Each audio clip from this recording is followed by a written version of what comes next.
നമസ്കാരം.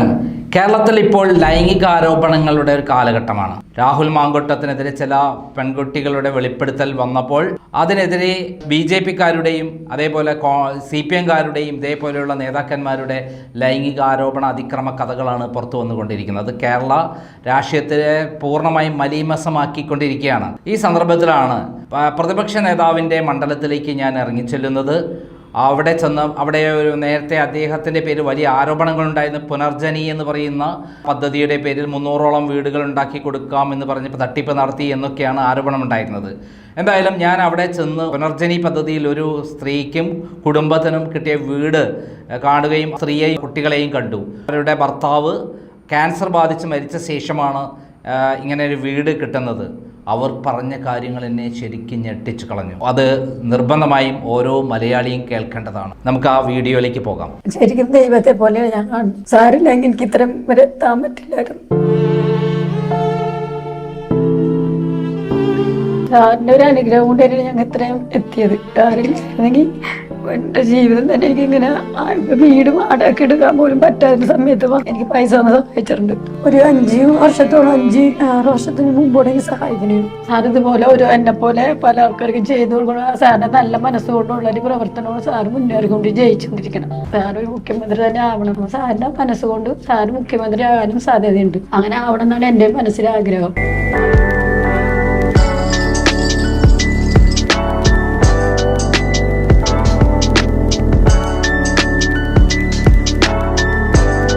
നമസ്കാരം. നമസ്കാരം. എന്താ പേര്? ചിത്ര. ചിത്രയ്ക്ക് ആരൊക്കെയുണ്ട്? 4 മക്കള്. അച്ഛൻ മരിച്ചു, അമ്മയുണ്ട്. അച്ഛൻ ഭർത്താവ് മരിച്ചു. പിന്നെ എനിക്ക് 4 മക്കള്. പിന്നെ വീട്ടില് വേറെ ആരുമില്ല നോക്കാൻ. എനിക്ക് അമ്മയുണ്ട്. അമ്മക്കൊരു ഓർമ്മയില്ലാണ്ട് ഇടയ്ക്കും. ഭർത്താവ് എങ്ങനെയാ മരിച്ചത്? ഭർത്താവ് ക്യാൻസർ ആയിട്ടാണ് മരിച്ചത്. 4 വർഷം കഴിഞ്ഞു. 4 വർഷം കഴിഞ്ഞു. മൂത്ത മകനായിരിക്കും അല്ലേ? മൂത്തത് മോളാണ്. ഇത് രണ്ടാമത്തെ. ഏത് ക്ലാസ്സിൽ അദ്ദേഹം പഠിക്കുന്നത്? 10ാം ക്ലാസ്സിൽ. ഇദ്ദേഹമോ? UKG. ഓക്കെ. ഈ ചിത്രയ്ക്ക് ഈ വീട് പുനർജനിയിലൊരു വീട് കിട്ടിയിരിക്കുകയാണല്ലോ. ഏത് സാഹചര്യത്തിൽ നമുക്കൊരു വീട് കിട്ടിയത്? നമ്മളെ സ്ഥിതി എന്തായിരുന്നു? സ്ഥിതി വളരെ മോശമായിരുന്നു. സാറ് സാറ് ഇവിടുത്തെ MLA ആണ്, പ്രതിപക്ഷ നേതാവാണ്. പ്രതിപക്ഷ നേതാവിന്റെ ആഗ്രഹം കൊണ്ട് കിട്ടിയതാണ് ഈ വീട്. നേരത്തെ വീടൊന്നും ഉണ്ടായിരുന്നില്ല, ഒന്നുമില്ല. താമസിക്കാൻ കയറി കിടക്കാൻ സ്ഥലമൊന്നും ഉണ്ടായിരുന്നില്ല. ഭർത്താവ് മരിക്കുമ്പോൾ എന്തായിരുന്നു സ്ഥിതി? 4 വർഷം മുമ്പ് മരിക്കണതിന് മുമ്പും സാർ ഒരുപാട് സഹായിച്ചിട്ടുണ്ട്. ക്യാൻസർ ആയിട്ട് കിടന്ന സമയത്തും ഒരുപാട് പൈസ തന്ന് ഹോസ്പിറ്റലിൽ ചെലവിനും അങ്ങനെ ഒരുപാട് സഹായിച്ചു. പിന്നെ പിള്ളേരുടെ പഠിത്തത്തിന് വേണ്ടിയിട്ട് കുറെ സഹായിച്ചു. 4 പേർക്ക് ബാഗ്, ബുക്ക്, കൊട അങ്ങനെയൊക്കെ തരും. പിന്നെ ഇടയ്ക്ക് വിളിച്ച് അരി സാധനങ്ങളൊക്കെ തരും. സഹായങ്ങൾ ഒരു 5 വർഷത്തോളം 5-6 വർഷത്തിന് മുമ്പോടെ സഹായിക്കണേ. പിള്ളേർക്ക് എല്ലാ കാര്യവും അവിടെ നിന്നാണ് നോക്കിക്കൊണ്ടിരിക്കണം. ഈ വീട് എങ്ങനെയാണ് തരാന്ന് പറയുന്നത്? ഇത് നമ്മുടെ സ്ഥലമാണോ?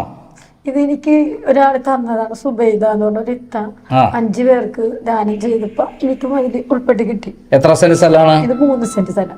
3 സെന്റ് സ്ഥലം.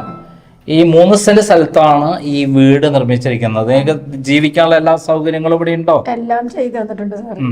വാട്ടർ ടാങ്ക് വെച്ച് തന്ന്, കണക്ഷൻ, കറണ്ട് എടുക്കാനുള്ള വയറിങ് മൊത്തം ചെയ്ത് തന്ന്, ടൈലൊക്കെ ഇട്ട് പെരയൊക്കെ തന്ന്. ഇനി പെരയിലൊരു പണിയില്ല, എല്ലാം ചെയ്തു തന്നിട്ട്. താമസിച്ചാൽ മാത്രം മതി. നമ്മള് പറവൂർ മണ്ഡലത്തിലെ MLA വോട്ടറാണ് അല്ലേ? അപ്പൊ ഇവിടെയുള്ള പുനർജനി എന്ന പദ്ധതിയിലൂടെയാണ് ഇവിടെയുള്ള 300 പേർക്ക് ഇതേപോലെ വീട് വെച്ചു കൊടുത്തിരിക്കുന്നത്. അതിൽ ഉൾപ്പെട്ട ഒരാളാണ് നമ്മളും അല്ലേ? അപ്പോൾ ഈ സന്ദർഭത്തിൽ ഒരു MLA നിലയിൽ അല്ലെങ്കിൽ പ്രതിപക്ഷ നേതാവ് നിലയിൽ VD സതീഷിനെ കുറിച്ച് എന്താണ് പറയാനുള്ളത്? സാറിനെ കുറിച്ച് പറയാനായി എനിക്ക് വാക്കുകളൊന്നും കിട്ടും. അത്ര വലിയ എന്താണെന്ന് എനിക്കറിയില്ല അങ്ങനെ പറയണമെന്ന്. സാറിൻ്റെ ഒരു അനുഗ്രഹം കൊണ്ടായിരുന്നു ഞങ്ങൾ ഇത്രയും എത്തിയത്. സാറില്ലെങ്കിൽ എൻ്റെ ജീവിതം തന്നെ എനിക്ക് ഇങ്ങനെ വീട് വാടക എടുക്കാൻ പോലും പറ്റാത്ത സമയത്ത് വാടകക്ക് വീട് എടുക്കാൻ പോലും എനിക്ക് പൈസ ഒന്ന് സഹായിച്ചിട്ടുണ്ട്. അഡ്വാൻസ് കൊടുക്കാൻ പൈസ ഇല്ലാന്ന് പറഞ്ഞു 10,000 രൂപ എനിക്ക് അഡ്വാൻസ് ആയിട്ട് തന്നു. പക്ഷെ അത് എടുക്കേണ്ടി വന്നില്ല. അതിന് മുമ്പ് ഇവിടെ എനിക്ക് വീടും കിട്ടി. അപ്പം ആ പൈസ കൊണ്ട് എൻ്റെ ഇളയ മോന് ഓപ്പറേഷൻ ചെയ്യാൻ വേണ്ടി കണ്ണിനൊരു മുഴയുണ്ടായി. ആ പൈസ കൊണ്ടാണ് ഞാൻ ഓപ്പറേഷനൊക്കെ ചെയ്തത്. അങ്ങനെ കളമശ്ശേരി അങ്ങനെ ഒരു ഉപകാരം സാർ ചെയ്തു. അതിന് വലിയൊരു ഉപകാരമാണ്. സാറിനെ കുറിച്ച് പറയുകയാണെങ്കിൽ ഏറ്റവും വലിയ ദൈവത്തിൻ്റെ സ്ഥാനത്ത് തന്നെയാണ് സാർ. ശരിക്കും ദൈവത്തെ പോലെ ഞാൻ കാണുന്നു. സാറില്ലെങ്കിൽ എനിക്ക് ഇത്രയും വരെ എത്താൻ പറ്റില്ലായിരുന്നു. അതായത് മണ്ഡലത്തിലെ ജനങ്ങളെ പ്രശ്നങ്ങൾ നേരിട്ട് കണ്ട് അവരുടെ കൂടെ നിൽക്കുന്ന ഒരാൾ.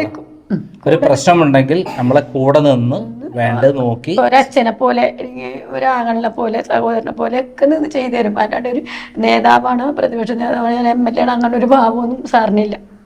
നമ്മുടെ കൂടെ നിന്ന് നമ്മുടെ സാറിൻ്റെ ഒരു പെങ്ങളാണ്, അല്ലെങ്കിൽ എൻ്റെ മോളാണെന്നുള്ളൊരു ഭാവത്തിലാണ് എല്ലാ കാര്യങ്ങളും നേരിട്ട് ചെയ്തു തന്നത്. അല്ലാണ്ട് അങ്ങനെ ഭയങ്കര സ്നേഹമാണ്. സ്നേഹത്തിനാണ് നമുക്ക് ഓരോ കാര്യങ്ങൾ ചെയ്തു തരുന്നത്. ചെയ്തു തരാൻ മാറ്റി വെക്കൂല. എന്ത് കാര്യം അപ്പം വിളിച്ച് ചെയ്തു തന്നെ ഒരു വ്യക്തിയാണ് സാർ. അതിനെക്കുറിച്ച് എനിക്ക് നല്ലതേ പറയാനുള്ളൂ. എത്ര പേര് സാർ വീട് കൊടുക്കുന്നത് എനിക്കറിയില്ല, പക്ഷെ എനിക്ക് ചെയ്തു തന്നതാണ് ഏറ്റവും വലിയ പുണ്യം എന്നിട്ട് ഞാൻ കാണുന്നത്.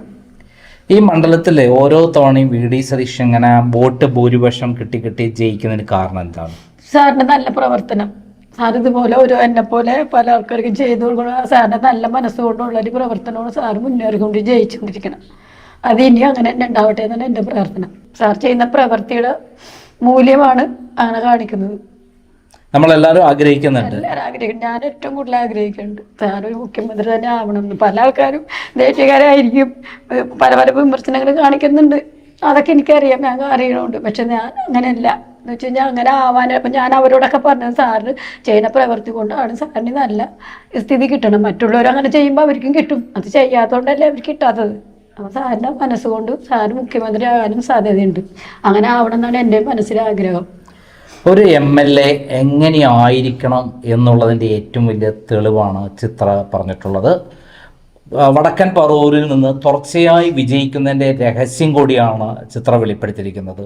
അതായത് ഈ നാട്ടിലെ ജനങ്ങളോടൊപ്പം കഴിയുക, അവരെ സഹോദരിയായിട്ടും സഹോദരന്മാരായിട്ടും കരുതുക, അവരുടെ കണ്ണീരൊപ്പി അവരുടെ പ്രശ്നങ്ങൾക്ക് പരിഹാരം കാണുക, അത് ഗവൺമെൻറ് സഹായമില്ലാതെ സ്വന്തമായിട്ട് തന്നെ പ്ലാൻ ഉണ്ടാക്കി പലരുടെയും സഹായത്തോടെ വീടുകൾ പൂർത്തീകരിച്ചു കൊടുക്കുക, അതേപോലെ അവരെ വിദ്യാഭ്യാസത്തിന് വേണ്ടി ചെയ്ത് കൊടുക്കുക, ചികിത്സയ്ക്ക് വേണ്ടി ചെയ്ത് കൊടുക്കുക, ഇതെല്ലാം ചെയ്യുന്നത് ഒരിക്കലും ഗവൺമെൻറ് സഹായത്തോടെ അല്ല എന്നുള്ളത് നമ്മൾ ഓർക്കണം.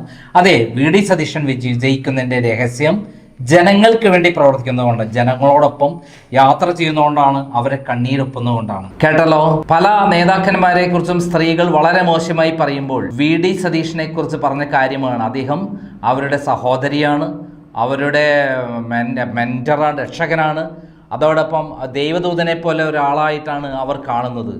ഇത് തന്നെയാണ് ഓരോ തവണയും VD സതീശൻ വെച്ചടി പറവൂരിൽ നിന്ന് വൻ ഭൂരിപക്ഷത്തിന് ജയിക്കുന്നത് എന്ന് നമുക്ക് തീർത്ത് പറയാൻ പറ്റും.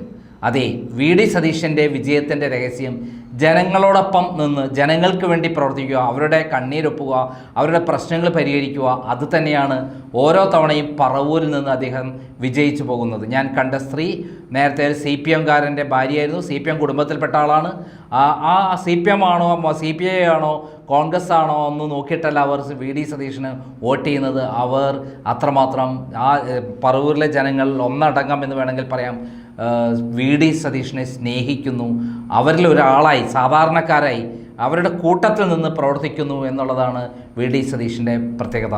അതെ, ഈ സ്ത്രീയുടെ വെളിപ്പെടുത്തൽ തീർച്ചയായും എന്നെ ഞെട്ടിച്ചു എന്ന് പറഞ്ഞാൽ സത്യമാണ്. കാരണം ഇപ്പോൾ പല നേതാക്കന്മാരെക്കുറിച്ചും പിണറായി വിജയനെക്കുറിച്ച് പറഞ്ഞു കഴിഞ്ഞാൽ അത് കാട്ടുകള്ളെന്ന് സാധാരണക്കാരികൾ പോലും, ഏത് സാധാരണ കുടുംബത്തിൽ ജനിച്ച നമ്മൾ എവിടെ പോയാലും പറയുന്നത് പിണറായി വിജയൻ കള്ളനാണെന്നാണ്. അദ്ദേഹത്തെക്കുറിച്ച് ഒരു നല്ല വാക്ക് പറയുന്നത് ഞാൻ കേട്ടിട്ടില്ല. പിന്നെ കുറച്ച് ആൾക്കാരെ കൊണ്ടുവച്ചിട്ടൊക്കെ അത് കേട്ടിട്ടുണ്ടെന്നല്ലാതെ വേറൊന്നും ഉണ്ടായിട്ടില്ല. നന്ദി, നമസ്കാരം.